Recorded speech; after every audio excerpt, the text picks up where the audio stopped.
Movie start होती है और हम फ्यूचर के टाइम को देखते हैं जहाँ पर अर्थ का एनवायरनमेंट बहुत ज्यादा खराब है।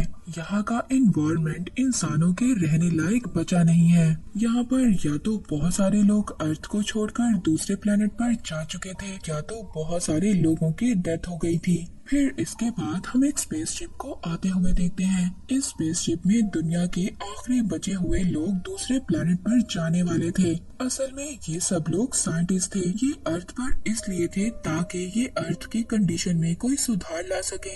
मगर जब इनकी हर कोशिश नाकाम हो गई थी तो इन लोगों ने भी अर्थ को छोड़कर जाने का फैसला कर लिया था। इसके बाद हमें इस मूवी में एक बूढ़े साइंटिस्ट ऑगस्टिन दिखाए जाते हैं। वो अर्थ को छोड़कर नहीं जाना चाहते थे। वो अपना आखिरी टाइम अर्थ पर ही गुजारना चाहते थे क्योंकि उनको कैंसर था और वो ये जानते थे कि कुछ टाइम के बाद उनकी डेथ हो जाएगी और इसीलिए अब वो दूसरे प्लेनेट पर जाने से इनकार कर देते हैं। यहाँ पर हमें पता चलता है कि ऑगस्टिन एक बहुत बड़ी कंपनी के ऑनर थे और वो फाइनेंशियली तौर पर भी बहुत ज्यादा स्ट्रॉन्ग थे और इसीलिए अर्थ पर अकेले रहना इतना ज्यादा उनके लिए मुश्किल नहीं था। वो खुद ही अपने कैंसर का इलाज भी कर रहे थे। अब जितने दूसरे साइंटिस्ट थे वो दूसरे प्लेनेट पर जा चुके थे। अकेले ऑगस्टिन ही थे जो अर्थ पर अकेले थे और इसी बीच हमें ऑगस्टिन की पास्ट लाइफ को भी दिखाया जाता है जब वो बिल्कुल यंग थे। ऑगस्टिन जब यंग एज में थे तो वो काफी ज्यादा काबिल साइंटिस्ट थे और उन्होंने उस टाइम एक प्लेनेट को भी ढूंढा था जिसमें जाकर लोग आसानी से रह सकें। उन्होंने बहुत ज्यादा मेहनत की और आखिरकार अपनी मेहनत से ऐसे प्लेनेट को ढूंढ ही लिया।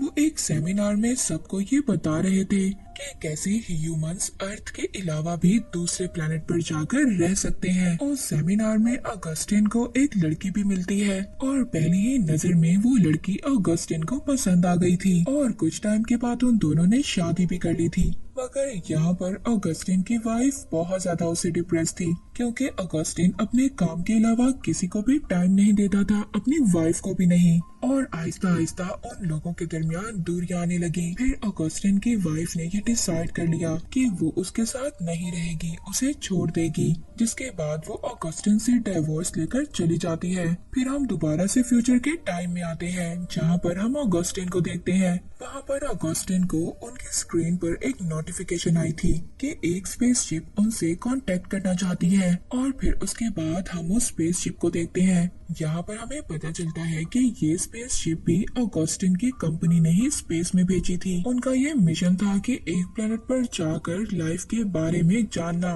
इस स्पेसशिप को उस प्लेनेट पर भेजे हुए पूरे 6 साल हो चुके थे और अब ये स्पेसशिप दोबारा से अर्थ पर जाने के लिए निकला था। जो लोग स्पेसशिप में थे, काफी अरसे से ये लोग स्पेसशिप में थे और ये नहीं जानते थे अर्थ की कंडीशन इस वक्त क्या है और न ही ये लोग ये जानते थे कि अर्थ पर तो अब कोई भी नहीं है। अब ऑगस्टिन ही थे जो इनको सही गाइड कर सकते थे, मगर वो अपनी बीमारी की वजह से इन्हें कुछ भी नहीं बता पा रहे थे। उन्हें कुछ भी नहीं याद आ रहा था इनके बारे में। वो जब याद करने की कोशिश करते हैं तो उनको याद आ जाता है कि ये स्पेसशिप तो इनकी कंपनी ने ही स्पेस में भेजा था और अब ऑगस्टिन को इनकी हेल्प करनी थी। फिर सीन शिफ्ट होता है स्पेसशिप पर जहाँ पर हम ग्रुप मेंबर को देखते हैं जो स्पेसशिप के अंदर थे। इनके ग्रुप में एक लड़की, उनके साथ उनका कमांडर और कुछ और लोग भी थे।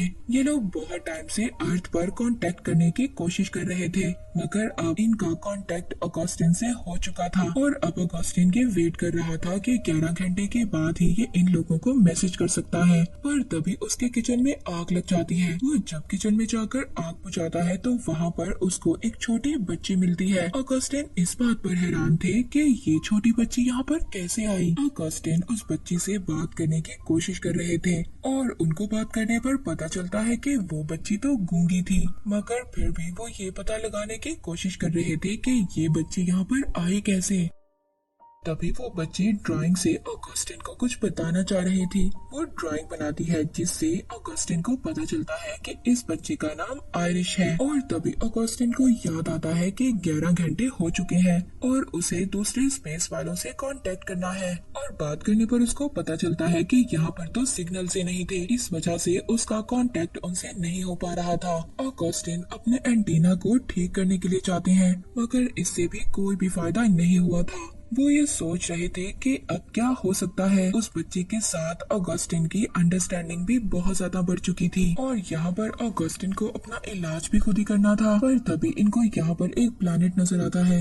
ये ऐसा प्लैनेट था जिससे कि वो कांटेक्ट कर सकते थे। वो ये सोचते हैं कि अगर इस प्लैनेट के साथ कांटेक्ट होगा तो ये दूसरे प्लैनेट से भी कांटेक्ट कर सकते हैं। वो यहाँ से निकलने का फैसला करते हैं और साथ उस बच्ची को भी ले जाने का कहते हैं। उन्हें ये पता नहीं था कि वो वापस कब आएंगे, इसलिए वो उस छोटी बच्ची को अपने साथ ले जा रहे थे। वो अपने साथ ऑक्सीजन और कुछ गर्म कपड़े भी ले लेते हैं। ऑगस्टिन थोड़ा सा सफर करने के बाद थक गए थे, पर तभी उनके नीचे की बर्फ टूट जाती है और वो डूबने लगते हैं। पर वो वहाँ पर खुद को और उस बच्ची को बचा लेते हैं। अब उनका सारा जरूरत का सामान भी डूब गया था।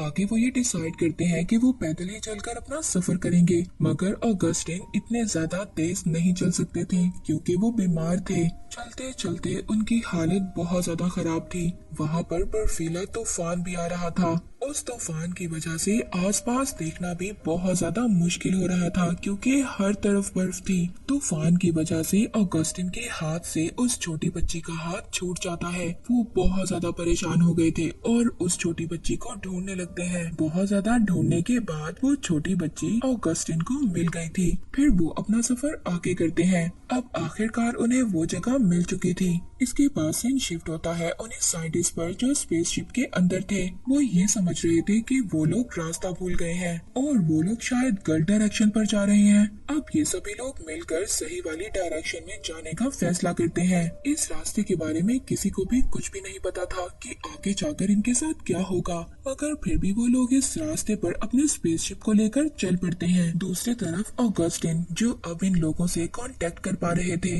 वो उनको अर्थ के बारे में बताते हैं, पर तभी इनका कनेक्शन टूट जाता है। अब जो सली थी वो ये डिसाइड करती है कि वो बाहर जाएगी और अपने कनेक्शन को ठीक करेगी दोबारा से ऑगस्टिन से कांटेक्ट करने के लिए। मगर यहाँ का रास्ता बहुत ज्यादा खतरनाक था, हर तरफ चट्टानें थी। सली अपने पार्टनर के साथ बाहर जाती है और कनेक्शन को ठीक कर देती है, मगर तभी दूसरी चट्टान उस कनेक्शन से टकरा जाती है और दोबारा से इनके कनेक्शन को तोड़ देती है। इनका स्पेसशिप बहुत बड़ी रॉक से टकरा गया था और ये बहुत ज्यादा इंजर्ड भी थे। इनके एक ग्रुप मेंबर की डेथ भी हो जाती है, मगर सली हिम्मत करती है। वो फिर भी अपने कनेक्शन को ठीक कर लेती है। ऑगस्टिन से बात करती है। ऑगस्टिन उनको बताती है कि अर्थ बिल्कुल खाली है, यहाँ पर कोई भी इंसान नहीं है। सब लोग अर्थ से दूसरे प्लेनेट पर जा चुके हैं। तुम लोग दोबारा से ही K-23 प्लेनेट पर चले जाओ, वहाँ पर लोग आसानी से रह सकते हैं। ऑगस्टिन को जब ये पता चलता है कि ये लोग रास्ता भूल चुके हैं, तो वो उनको सही रास्ता गाइड भी करते हैं और कहते हैं कि तुम्हें दोबारा से K-23 प्लेनेट पर चले जाना चाहिए।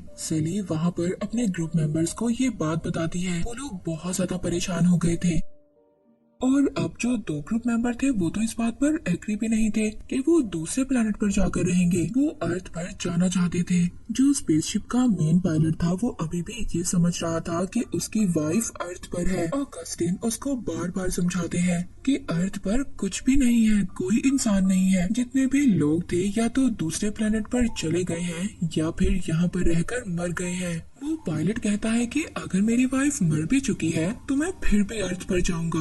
वो एक अलग से स्पेसशिप लेता है और अर्थ की तरफ निकल जाता है। फिर सली दोबारा से ऑगस्टिन से बात करती है। वो कहती है कि आप जानते हैं मेरा सबसे बड़ा ड्रीम था आपसे बात करना, क्योंकि वो उनको अपना आइडल समझती थी। वो उन्हीं की वजह से इस फील्ड में आई थी और उन्हीं से सीख कर वो एस्ट्रोनॉट बनी थी। वो उसको अपना नाम आयरिश सिली बताती है। अब यहाँ पर ऑगस्टिन जब आयरिश का नाम सुनता है तो वो अपनी पुरानी लाइफ में अपनी छोटी बच्ची को याद करता है। तो उसको पता चलता है कि आयरिश सिली तो उसकी बेटी का नाम था। जब वो भागकर उस छोटी बच्ची को चेक करता है तो वहाँ पर तो कोई भी नहीं था और यहाँ पर हमें पता चलता है कि आयरिश नाम की बच्ची तो कोई थी ही नहीं। ये सिर्फ ऑगस्टिन का एक वहम था, उनकी हेलुसिनेशन थी और यहाँ पर ऑगस्टिन के जीने की वजह ही वो बच्ची थी। और ऑगस्टिन हमेशा से इसी काम में लगा रहता था कि वो और उसकी वाइफ K-23 प्लेनेट पर जाएं और इसकी बेटी वहाँ पर हमेशा सेफ रहे। मगर जब ये बातें भूलने लग गया, इसका माइंड खराब हो गया, तो उसने एक बच्ची को अपना ख्याल बनाया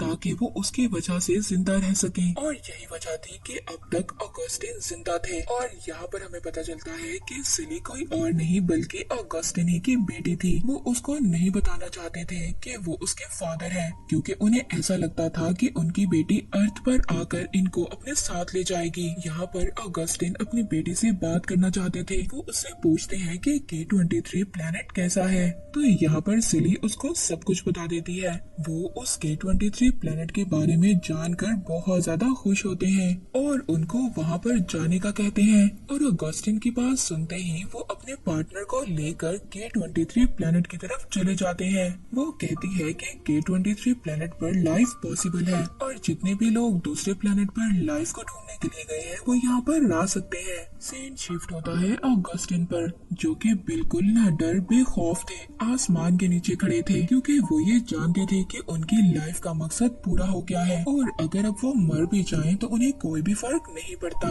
और इसी के साथ ही मूवी यहीं पर एंड हो जाती है।